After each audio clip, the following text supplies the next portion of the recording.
Broadcasting live from the Albay PIO News Center, providing you the most exclusive news update from all over the province. This is 12 o'clock Newsbreak. In the local scene, the Albay Provincial Health Office has begun distributing insecticide-treated nets, information and education campaign materials for the first quarter of 2025. This initiative is part of the province's ongoing efforts to combat the spread of dengue fever. Cyril Garcia, Dengue Prevention and Control Program Coordinator, reported that 770 rolls of long-lasting insecticide-treated nets have already been distributed to various city health offices, rural health units, and municipal health offices throughout the province. The MHOs in Daraga, Camalig, Villar, and Ginubatan, as well as the RHOs in Pulangi, Piudran, Libon, Uwas, Tiwi, Malinao, Malilibot, Bakakay, and Santo Domingo, and in Ligao and Tabaco are items. In addition to health commodities, the Provincial Health Office also intensified its campaign to prevent other serious diseases such as malaria by providing IEC materials on dengue, schistosomiasis. The distribution began on January 16 and is expected to be completed by the end of the first quarter.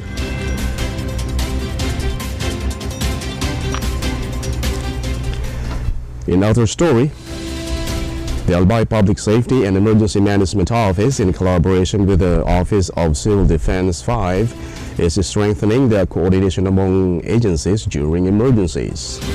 This was achieved through the Level 4 Incident Command System ICS training program.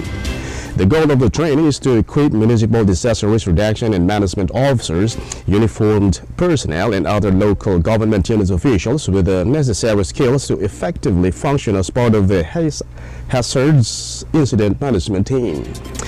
General Alexis Ainas, Chief of the Capacity Building and Training Section at OCD5, stated that the training will enhance participants' ability to respond to emergencies within a team setting. Upon completion of the training, participants are expected to join the Vehicle Incident Management Team.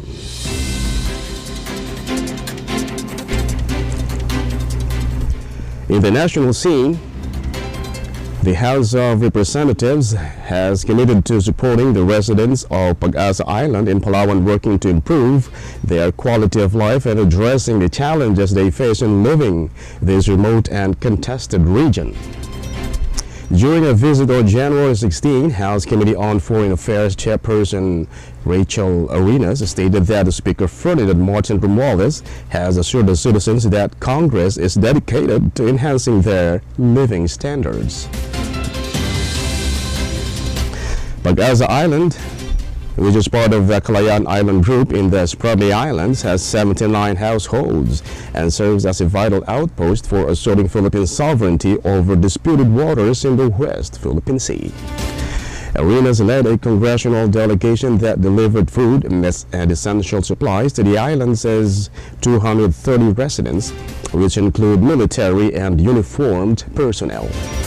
Romualdez emphasized that beyond its significance as a territorial resource, Pag-asa Island is home to Filipinos who have chosen to live on the front lines of national sovereignty.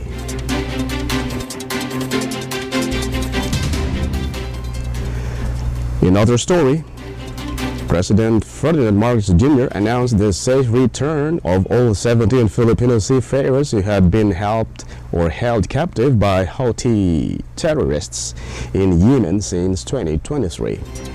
President Marcos expressed gratitude to the Sultan of Oman, His Majesty Haitham bin Tariq, and the Omani government for their effective mediation, which led to the safe passage and release of the Filipino seamen through Oman.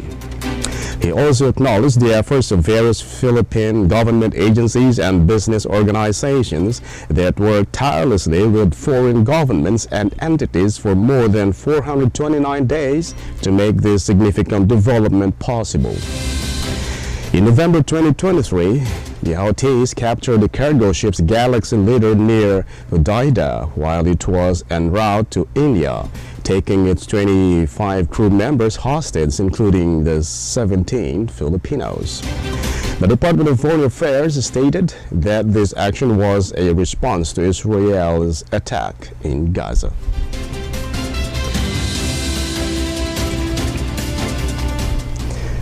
In other news, on its final reading, the House of Representatives approved a measure to establish a low-cost housing loan, restructuring, and condemnation program. House Bill number 11202 passed with 178 votes in favor, 3 against, and 0 abstentions. The House bill aims to ease financial burdens on National Housing Authority beneficiaries by waiving interest and penalties on unpaid housing amortizations.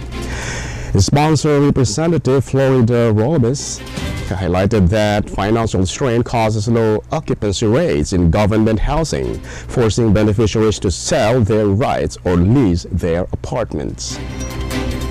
Some have even used their units as collateral for personal loans, risking ownership loss.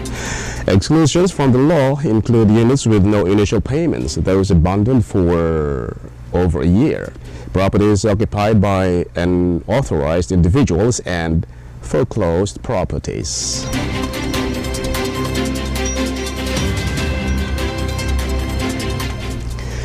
And in the news outside the country, San Diego County issued evacuation orders Wednesday morning after another brush fire broke out. The so-called center fire was reported at 8:55 a.m. Wednesday in San Bernardo community near Bernardo Center Drive and Camino del Norte, and had the potential to burn up to 100 acres, authorities said. According to the San Diego Fire Rescue Department, one person suffered burn injuries. An evacuation order was issued for an area just west of Interstate 15, with areas to the west under an evacuation warning. According to the fire department, the evacuees were taken to a parking lot at 12080 Carmel Mountain Road in the Carmel Mountain Ranch neighborhood. The San Diego Police Department assisted the fire department and the city of Poway. And finally, in the news outside the country, the United States State Department has suspended all refugee travel to the country and is no longer processing new refugee applications. This decision follows an initiative by President Donald Trump to deport illegal immigrants. It is currently unclear when the restrictions on refugee admissions will be lifted. However, holders of unique immigrant visas who have received assistance from U.S. personnel who are not affected by the suspension. Trump has temporarily halted the U.S. refugee admissions program, citing that the country is not prepared to handle a significant influx of individuals, particularly refugees. And that's all for the 12 o'clock news break, January 2025. I'm going back a year. We'll be right back next week for more news updates. And thanks to our 12 o'clock news break writer, Albay PIO and Dan Rockion. And on the technical side, Chad Bobis. Of course, our Provincial Information Officer, Mary Luduca Castillo. And under the supervision of our Governor, Glenda Ongbungao, I am Greg Hallare. Thank you for subscribing.